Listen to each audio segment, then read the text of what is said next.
What's going on, all of my dominators out there? Rico Garcia here, and look, we've got another exciting episode.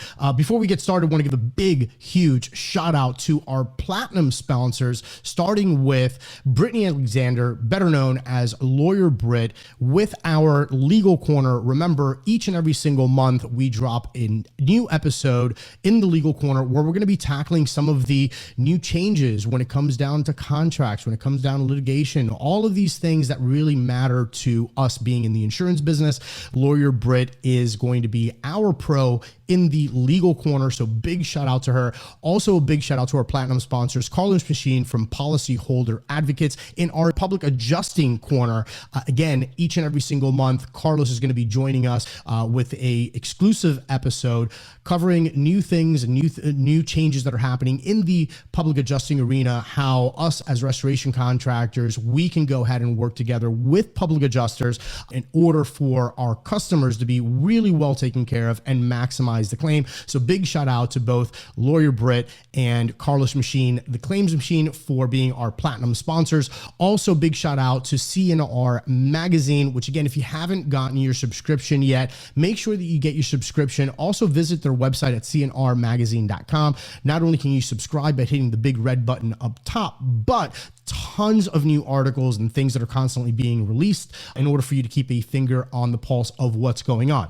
So without further ado, let's go ahead and talk about what this episode is all about today. Today we are joined with Al Levy, and he is a business consultant as well as the author of the 7 Power Contractor. And this is what's really important, and what I've noticed by, not only speaking to Al, but so many other pros and great entrepreneurs, it's all about having an amazing system. It's all about documenting how it is that you want your business to operate, having those SOPs, those standard operating procedures, having those manuals, having all the documentation that really is the embodiment of your business, and more importantly, how it is that you want your business to run and how you want people to interact with your customers, and so much more. And Al has, obviously being the author, being a business consultant, and a contracting business expert,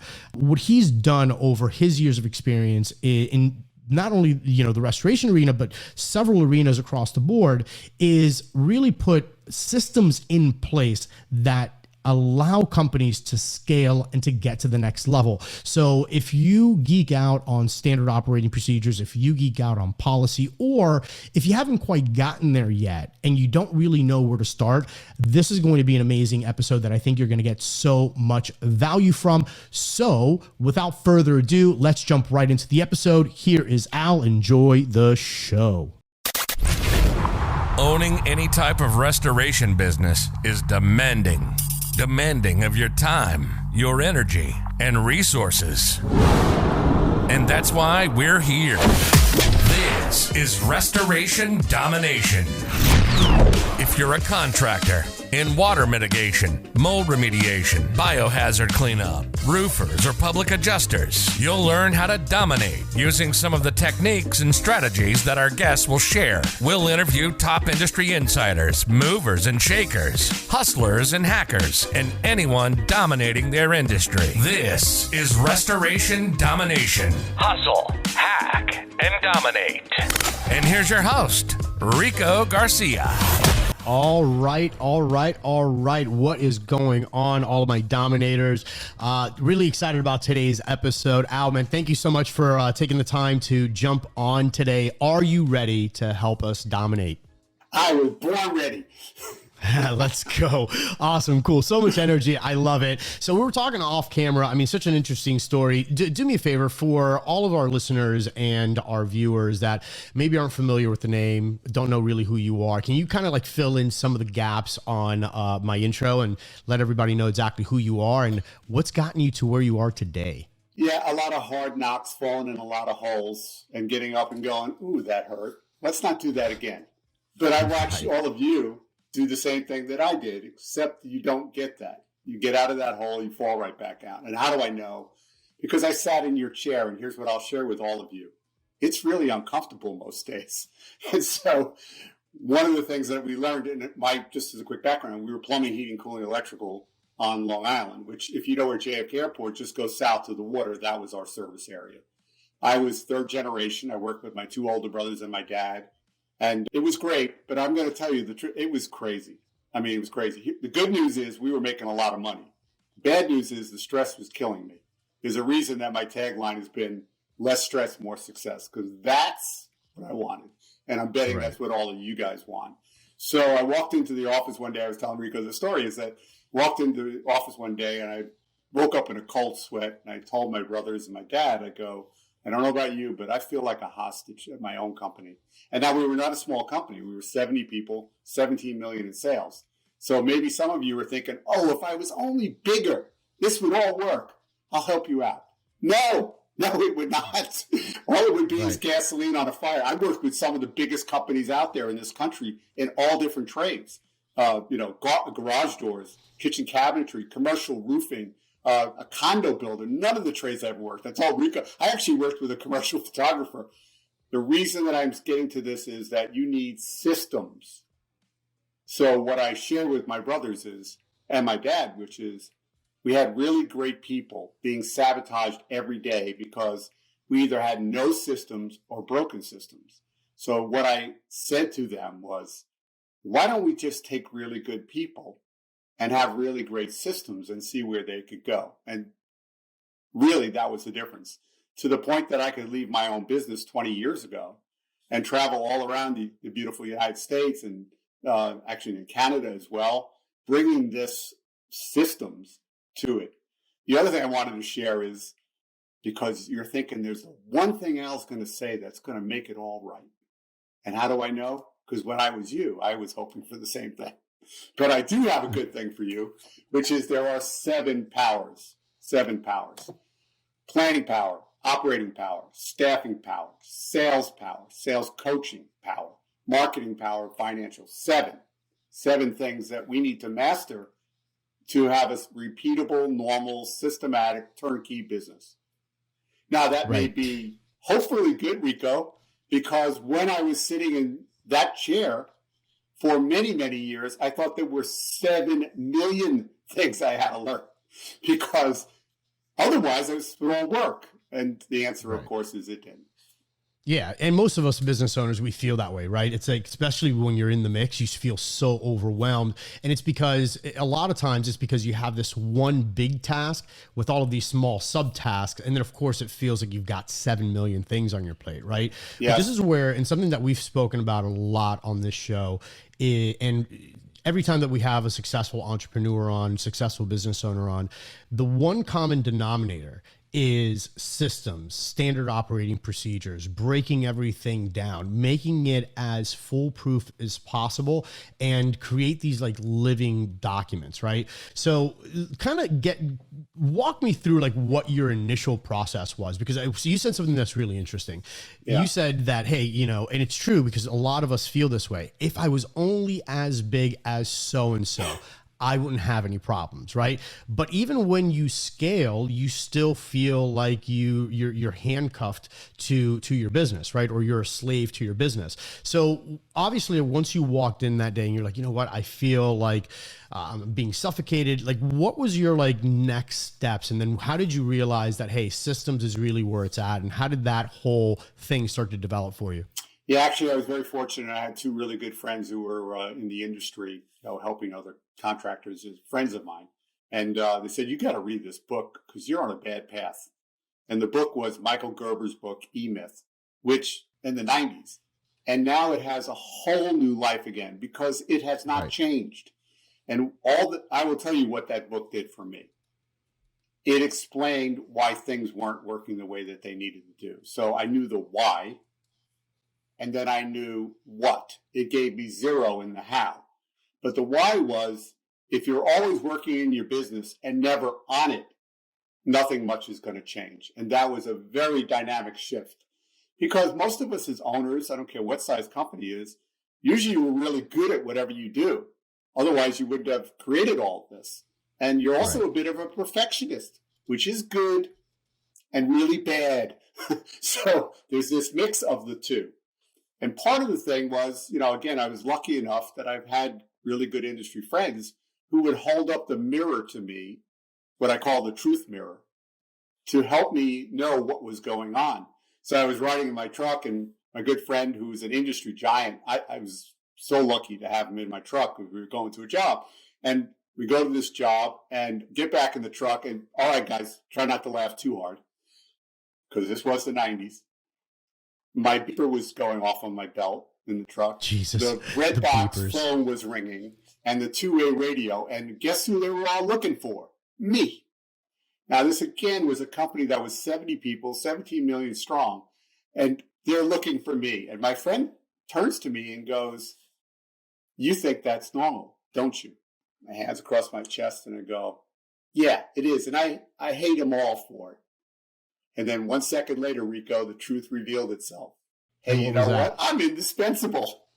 Right. And if you're addicted to it, like I was, you're not going to change anything. So in this book, I talk about those three identities that I was, and that I had to give up if I was going to change anything. I was the rescuer, I was the guru, and I was the fireman.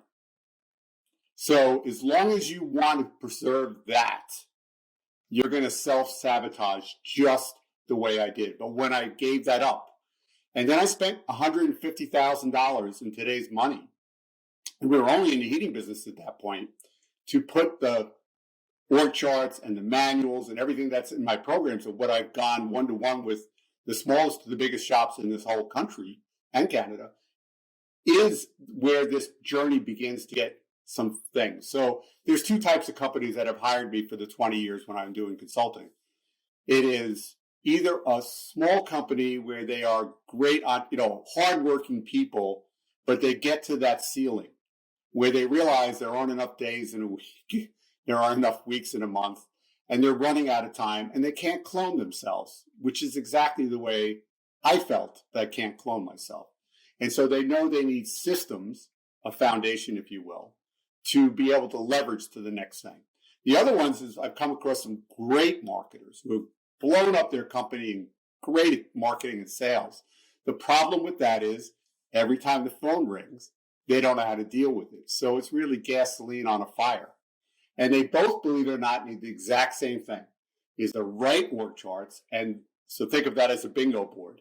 And then having the manuals that cover all of the squares and also the work that you do. That is where you begin to become systematic, and you take good people and make them great. Right. So let me ask you this, right? Because some people might be listening or watching this and they're like, all right, well, that's great. But you had this kind of epiphany at, 70 people strong, 17 million strong. Obviously, you had the financial wherewithal. You weren't necessarily in the trenches every single day. You could probably at that point, painfully, but still step back and not have everything crumble. Well, I'm just a small company. Like, maybe I'm not there yet. Maybe I don't need these systems yet, or I don't need to start organizing. What would you say to that? I would say that you are always going to be a small company. I have companies that are about $1 million or so that I used to work with one-to-one. Matter of fact, one of them was a great, chimney venting company in Redding, California. He and I sat at the dining room table. He was the same age as me at the time. So this is not a young man. He and I are sitting at the table. Over in the room to the right is his wife, who's playing with the grandchildren because she's the ARAP person. His best friend's in the garage being the CSR dispatcher, and one tech, his son, is in the truck. At the end of this, we ended up with 2 shops and grew to the point where he could sell it successfully because it became a turnkey business. So yeah, is it a little harder? Yes. Does time, energy, and money buy you things? Yes. Is it a lot easier to take the system that I have today versus what I paid for it? And what I paid for it and what it did is I paid that off in 2 years because of what you said. We were a large company. We were killing ourselves with callbacks because you can't get to new work if you're always going back to old work. Right. And it was bad back then because you tell all your friends and neighbors in your house of worship. Well, today I just go online and tell the whole world how lousy you are. The stakes are super high, high. So yes, I absolutely believe that you can never replace yourself. One of the biggest things that people like is just the org chart, the right org chart, as I said, with the boxes.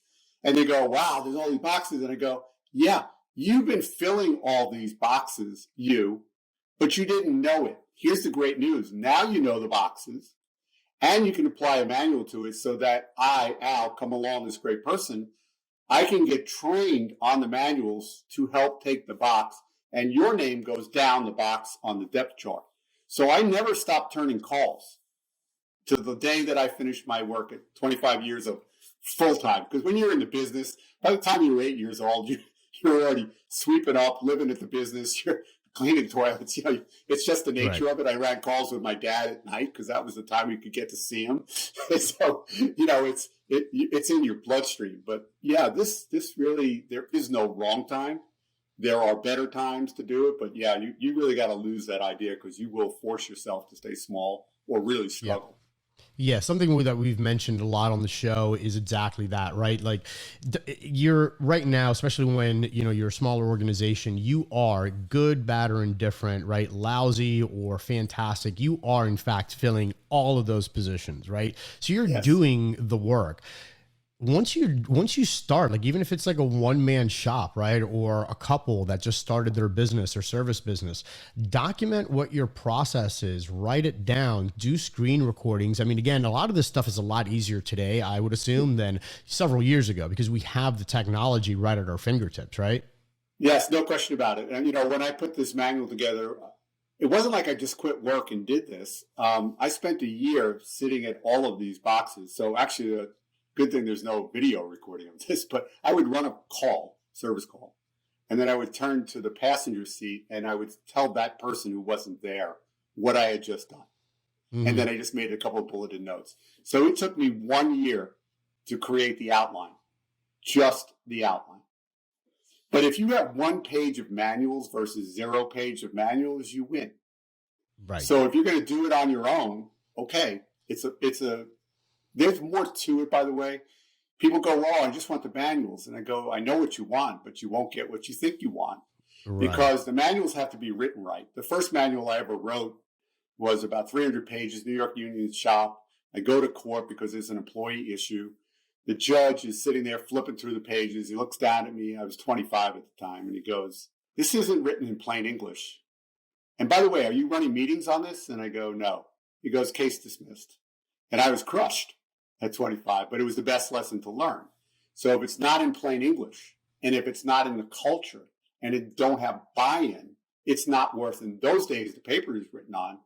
But today in the virtual, paperless world, because today you don't print up manuals anymore, but they're still Word or Google Docs is the backbone of it. You augment it with good, tiny, Loom videos and things of that nature. There's a lot of that.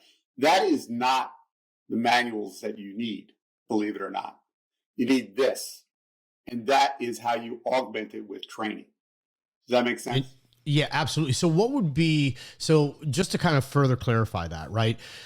The manuals that you're talking about, these SOPs, if you will, as opposed to how most people are probably interpreting, saying, hey, well, you know what? When I send out emails, I'm going to do it this way. Or when someone answers the phone, we do it this way, and then we're just going to document it, and that's our manual. Can you kind of like highlight like the actual difference so that way it's like crystal clear? Yeah, it's a case of one of the things I always hated was bulleted job descriptions. And one of the reasons I hated bulleted job descriptions is because the people I hired with bulleted job descriptions hated it. Because if you hire me with a bulleted job description and you give me one more bullet, I hate you because that's not what we agreed to.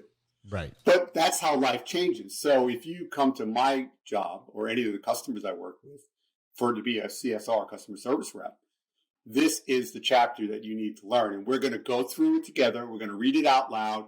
We're going to role play with it. We're going to do everything so you know it cold. Because it's not like little Post-it notes or little vignettes. It's a whole from start to finish that we train you on so that you can be good and you can be present when you're on the phone with our customers. And here's what you need to know is when something changes, this manual will be changed. And then your job description has changed. So that's why I love these manuals, not what frankly is a ransom note.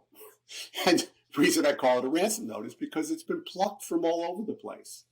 It's as if you built a dream car Would you take a Ford chassis, a Hyundai engine, Toyota seats to make that car? The answer is no. So you need integration of these manuals. That's how ours were put together. So there's momentum between the CSR to the dispatcher to the tech and coming back to closing that loop up, which I call the triangle of communication. And that's just 3 of the key manuals. There's way more of covering those boxes and manuals, but that's where everything tends to go really well or really bad. Right. So now, obviously, you're kind of living proof of this, and obviously, a lot of the clients that you've been dealing with, they're living proof of this as well. Where having, and it sounds simple, right? All I need is some manuals. I need some stuff written down and have a procedure. But that really is, once you have that, and it kind of highlights all of the weaknesses in your business, and then it also highlights the key players that your business needs in order to succeed. But then that's also, once you fill in all of those gaps, that's really where a business owner becomes the business owner and now can still have something that, whether they're there or not, is fully operational, right? Yes, absolutely. It's a game changer. And not because I'm telling you that, go buy the program. No, it's a game changer for me. It's a game changer with everyone I've ever worked with. But there's a process to this. So if you think about putting SOPs or manuals, what I call it, in place, it's a little like climbing a mountain. It's awful nice to have a virtual trail guide who knows the pitfalls and where you should stop and what your do's and don'ts are. So, for example, you're going to write a don't manual. Don't do this, don't do this, don't do this, don't do this. If you have little kids, have you ever tried saying no to little kids? After a while, they will not hear you. Right. I'm not saying your employees are kids, but we all act like kids. I act like a kid. I always want to know what's in it for me if I do and what's in it for me if I don't. And so that's how they also approach it. And if you were them, you'd be thinking the same thing. They frankly want the org chart itself for these 4 reasons. Where am I today? Where can I go with your company? Because in our particular case, we became the employer of choice way back in the 90s. Because what we promised was we build careers, not just a job. And then we had them climb the org chart. So what are the boxes of where I'm climbing? The next thing they want to know is who really is my boss? Because as a tech, as you walk around the office or wherever you're at, everybody yells at you. So it's like, well, who is my boss? And it's very frustrating. The 4th reason they like it is if it's not in their manual and they need help, who is it that they can reach out to that will not yell at them? So for 4 reasons, my New York City union shop loved these manuals. Not liked, it came to love these manuals for those reasons. And that totally makes sense. So let me ask you this. I mean, how does a company, and again, I've spoken to a lot of these organizations, they've gone through the time, the energy, the effort, and they've actually got some really impressive SOPs and manuals. However, it's on a shelf somewhere and nobody knows what's going on. It's not part of the culture. No one really adopts it. No one wants to flip through the paper. So that's like the whole other step, right? Because there's like the phase 1. Well, I'm sure there's actually, you can break it down probably even more than that. There's 23 video lessons in my course and a 57-page workbook. That's how much more that you don't know besides the manuals. And So let's just hypothetically, real quick. Hold on. So just hypothetically, right? So hypothetically, these organizations, they go through the effort, they think through their process, they take the time, because it takes time. Like if you're doing that, you're not doing something else, right? Or you're paying somebody to do it. So it's either costing you time or money. So they get these things, amazing. They read through it once, they're really happy with themselves, and then they put it on a shelf. How do you take a company from that to actually creating that document and making it part of their day-to-day? So again, what's in it for me for knowing and buying and abiding by your manuals? If you're not having a meeting once a week after they've been fully rolled out, where they stand up and read 1 to 2 pages, then it was not worth the paper you put it on. And today, it's not worth the digital space, because that's usually the way you distribute it these days. Google Drive, OneDrive, Dropbox, control the permissions when people leave. This way, you're also not with old manuals. But how did you get the buy-in on the front end? because I spend a lot of time talking about that, is, what you put in, what you leave out, what is the tone of it, how much did they get to get their fingerprints on it? So what do they think is wrong? What do they hate in these meetings is being covered? Then if they have a better, cheaper, faster idea, are you listening to those ideas? This is where you really build buy-in into the process. So if you've already got them on the shelf, I had a lot of people, a lot of contractors. I asked them to send me their manuals, and I look at them and they look pretty good. And I go, how's it going? He goes, they're not. That's why we're talking to you. And so, I'd love to tell you it's the words on the digital device. It's more than that. And there's a lot more to that than the things that I'm just spouting out here.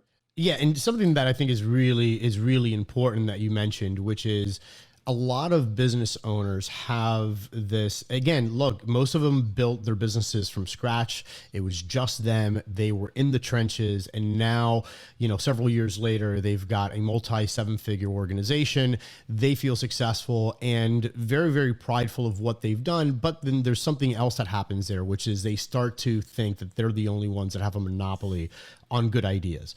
But the market is consistently changing, right? So all of a sudden, 5 years ago, 6 years ago, you were in the trenches, but now you've got fresh techs that are under new circumstances that may be seeing slightly different situations than what you were experiencing. So they may come back to you and say, hey, by the way, boss, you know what? This thing that you have written out, did you know that we could do this a little bit faster? A lot of these business owners have this apprehension to listen and be like, no. Well, we've gotten this far with this, right? So is that a very difficult thing you find for business owners to kind of overcome that?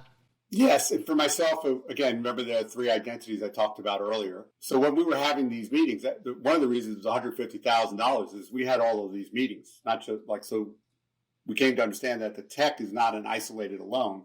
Whatever the CSR and dispatcher tech do together or don't do affects each other.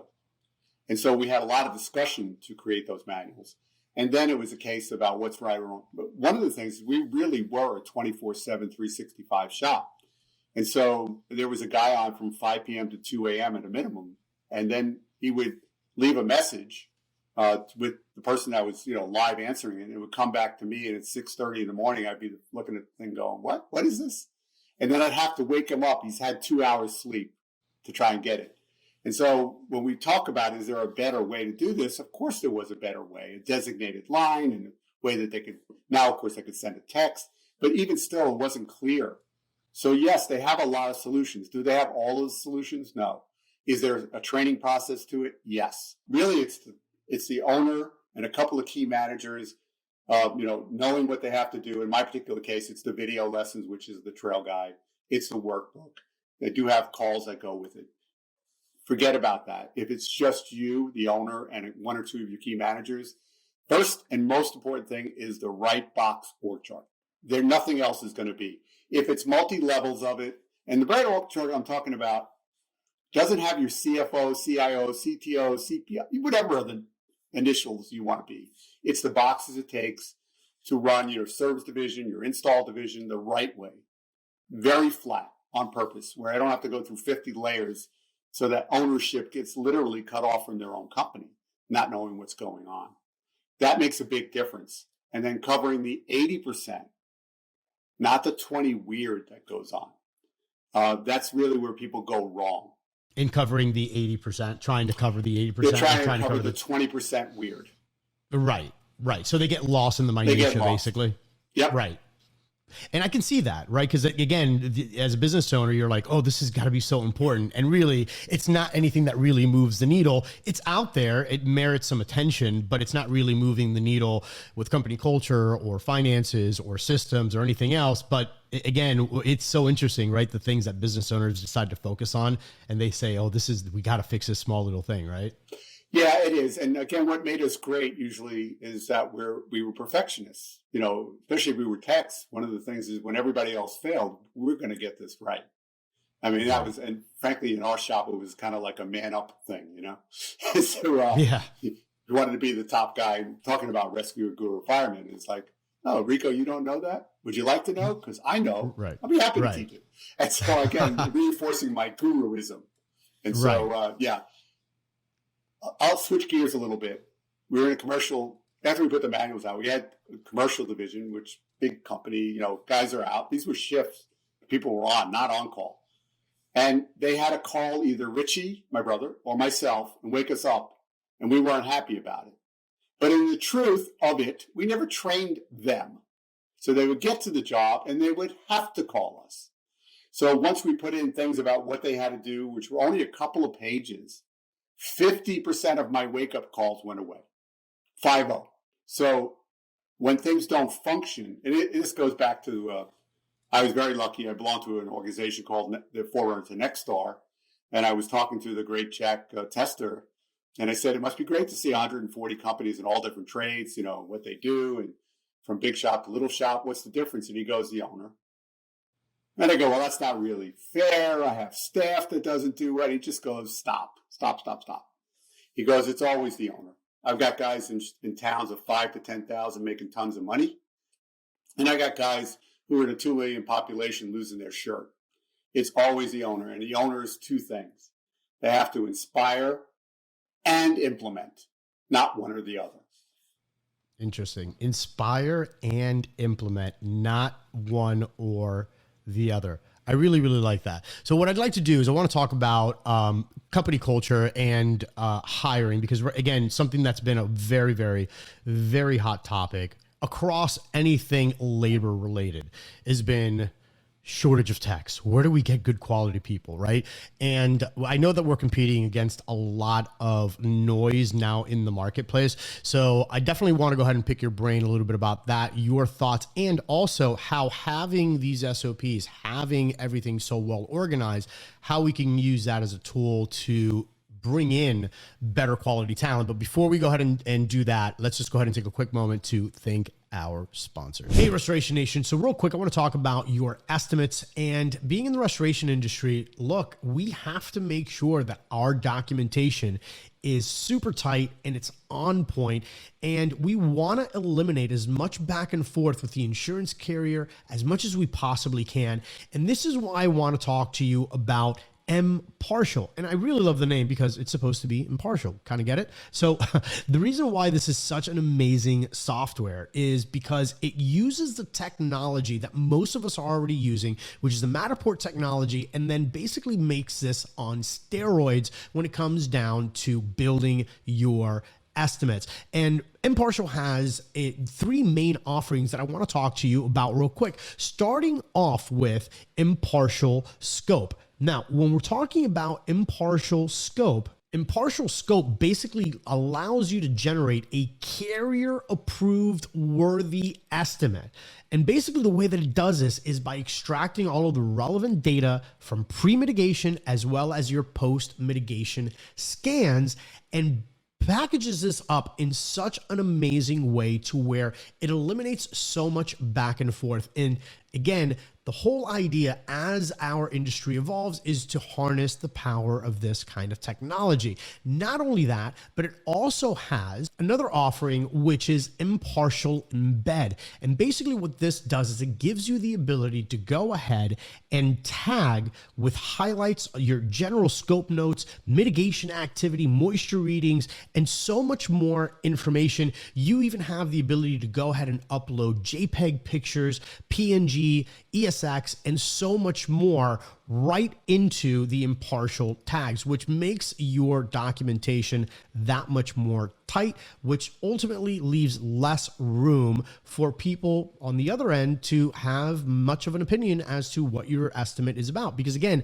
this is all about harnessing real physical data. So not only that, there's obviously a lot of industries or a lot of instances where you're going to need to make some changes to your estimate. And lately what we've been seeing is a lot of back and forth between Xactimate and Symbility, which leads us to Impartial Convert, where it basically takes any estimate and can change it between Xactimate and Symbility and vice versa, and really makes this entire process very, very easy. And we've got something really special for you, Restoration Nation, for listening to the show, watching the show, and it's an amazing offer that I want to go ahead and extend to you.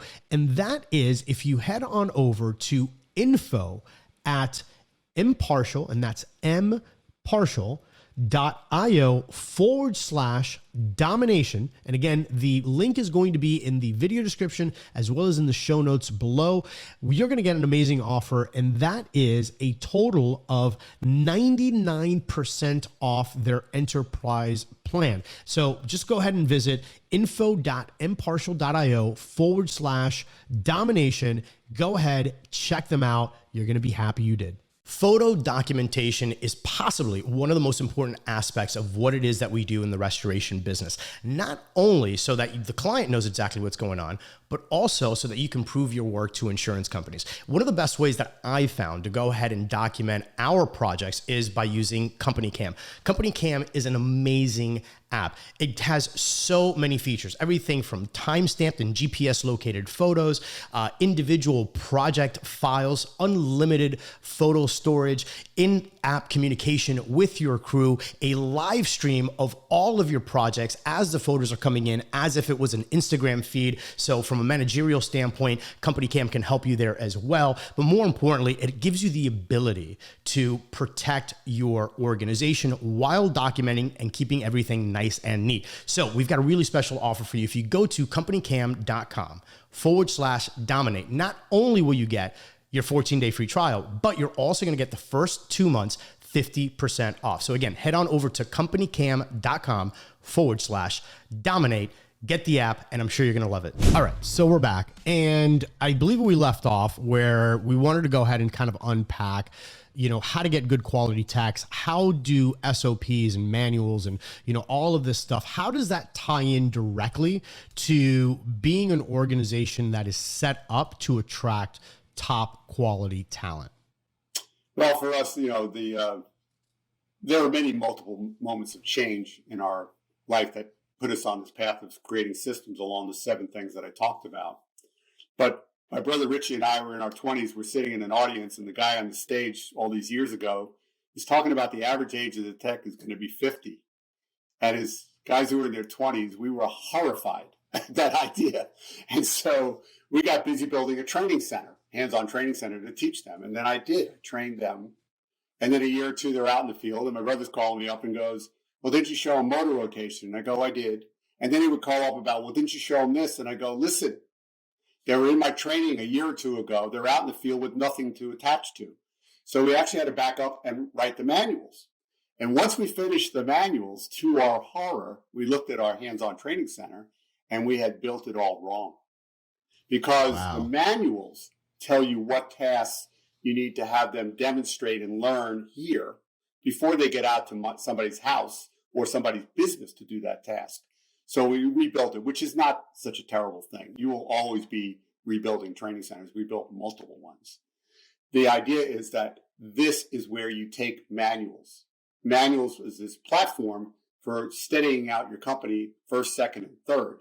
But if you want to break this vicious cycle, which is not new to me, in the 2000s, there was a thing called the dot-com era, where customers, when I was out selling, they would interrupt me in the middle of my presentation to go, "Sounds great. How much? How soon?" Sometimes they didn't even ask me how much. They just asked me how soon. Sound familiar? That's what's going on today. And my guys were getting pirated phone calls from people, headhunters back then. I didn't lose anybody. And the reason I didn't lose anybody is because they knew this career path on that org chart. They knew we were taking them through training. And they knew that if they got pirated away by somebody else, it's because they never developed their own people and they were going to stall out. At my company, we had one main hub and 3 spokes. Even though it was Long Island, 115 miles tip to tip in New York traffic, trust me, it's difficult to serve that area. So we would export a field supervisor to run those spokes. And that was really, really helpful. And I've done it at places where they're in 20 states. I actually was part of a drain franchise that is coast to coast. And now an electrical company where you must have 15 shops between Alabama and Tennessee. Your ability to replicate beyond where you are today, where you can keep your eyes on it, is absolutely compromised without manuals. That leads to the right hands-on training center, and then the bridge, which is the training curriculum. So what I did when I stopped doing one-to-ones is I created the manual program, Signature Operating Manual System, which begins to take the control of your company. And then the second phase is to end this where I'm always looking for great techs. Because if you're looking for great techs, who are willing with that are willing, that is a very small pool. That's like trying to catch lightning in a bottle. Right. How do I know that? Because I tried for years. I actually was in class with your guys trying to steal them when we were in tech school together. So I know everything you do. You are not new. You need to commit to what we committed to, which is why my company today, all these clients that I have, they will tell you the same thing. They've hired willing apprentices with no skills, and they make them into willing great techs with great skills. That is the totally different concept that will finally end your need to find great techs. Yes, always be recruiting, always be hiring, always be orienting, always be training, always be retaining. That's the 5 powers of staffing power, which I unpack in this program, but that's what you need to do. We were great marketers, and we never took that great skill and applied it to being recruiting, which is what is recruiting? It's marketing. Yep. You got to put money in the budget. You got to figure out what are the 3 main ways to drive it.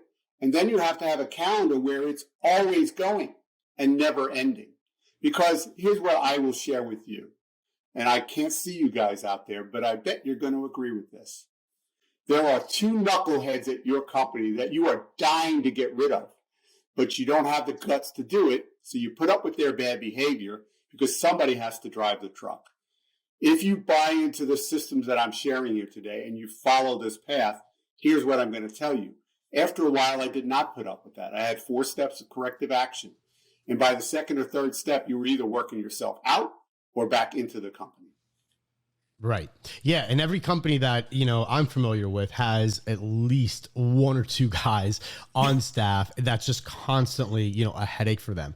And if they don't have a system in place to, have new talent that's ready, willing, and able to go ahead and fill in that spot, a lot of times they don't even want to go through the effort of putting out a brand new ad, right? So as a business owner, then what you find yourself is being reactive to all these situations, right? Someone key player picks up and leaves tomorrow. It's like, what do you do? Now all of a sudden you're in stress mode, right? So for me, and something that we've mentioned tons of times on the show, is you have to look at recruiting. You have to look at finding talent the same way that you look at prospecting for new business. This should be part of your marketing plan. You're marketing to your end consumer, the people who are going to spend money with you, but then you're also marketing to this top level talent so that you have a resource pool for you to go back and tap into and find those hidden gems, right? The problem is most business owners, what do? They need a body, they put in an ad, and then out of desperation, they hire and hope for the best. And that's like no way to win. Yeah, like I was saying, the stupid conversations at 2 a.m. with my brother and my brother Richie, because we were the last 2 out of the 25 techs standing. And it was like, Richie was telling me one day, why don't they do this? And why don't they do this? And why don't they do this? And I go, Richie, if they could do all of that, why would they be here? Number 1. And number 2 is you get the whole employee, not the one part that you want. But if we start with young, willing apprentices with no skills and build them up, you will end up in a much better place. So you're going, yeah, that's fine, Al. That'll work great sometime. My good co-consultant, Ellen Rohr, told me years ago as we were driving along, she says to me, Al, when's the best time to plant an oak tree? And I go, I'm from New York, so I don't really know anything about planting trees, Ellen. So why don't you just tell me? She goes, 10 years ago and today. This problem will come back if you don't get started with what I'm saying right now. And it's a lot faster than you think it is. Right. That doesn't mean that you can't hire experienced people. We do. But we were so desperate the way Rico was talking about. My brother Marty was the inside guy. And fortunately for us, he was. But he never touched the tools. And he saw this desperation. And one day he looks at me and Richie goes, oh, you're going to use the mirror test today. And I go, what? He goes, yeah, fog in the mirror, you're hired because we're desperate. That's right. What all of you are, because that's what I was until we got into this always recruiting, always hiring, always orienting, always training, retaining. And even on the hiring process, most of us butchered that. We don't have a discipline system. My feeling is if I call you up and you don't hire me within 2 weeks, 2 interviews, your system is broken. I'll be gone. I don't care what level they're at. And then we used to take your word for it. Rico, you good at restoration? Have you ever done, where you had to do mold restoration? Yeah, I'm the best at it. Yeah, absolutely. Yeah, trust me. Uncle do, right. Really what they mean is they watched their uncle do it maybe once with a dirty mop and pail. So, I'm not saying he's not even that good, but what we learned to do was we had a written test for each position, and then we had a hands-on test. I think, by the way, includes people in the office. Is people would tell us they were great at QuickBooks, and then, of course, we'd put them at the thing, and we'd go, what? Right. And so we began to do a better end. So let me just step in here real quick, because again, this is so ridiculously important. There's so much to unpack in what was just said there. When you have this system in place, and again, we're talking about a full-fledged system, not a half-ass system, not something that you're going to show to your friends and be like, hey, I've got SOPs. A real system, meaning multiple interviews within, again, a system for interviewing, and then a system for hiring, and then even above and beyond that, a system for vetting to make sure that that is in fact a position that they can fill. What this does is not only give the hiring manager, give the owner, give all parties involved this, security of saying, okay, cool, I made a good hire, right? But also what it does, it immediately builds in a disqualifier for people who don't want to go through the steps necessary in order to get a position at your organization. In other words, anybody who's looking for a job is saying, hey, when can you hire me? Tomorrow? Great, I'll show up, right? That's typically the attitude. People that are looking for a real long-term position with an organization, they'll do the first interview, they'll do the second interview, they'll do the vetting process, they'll do the written test, they'll go through all of that and obviously try to put their best foot forward in order to gain that position. A lot of these people that are not qualified aren't even going to make it that far. So it really is like this entire built-in system with safety nets every single step of the way. Yeah. And so that's kind of, the where in this staffing program, I start off with the first phase, which is the 5 steps. And I unpack a system for always being recruiting, always hiring. Here's the third step we never did because we were desperate. Always be orienting. You finally showed up, you passed some tests, we just throw the keys at you and go, have a good time. Nobody oriented anybody. It actually wasn't really, we hadn't formalized the process. But I worked with a really great client in Pennsylvania, phenomenal guy who's now the general manager there.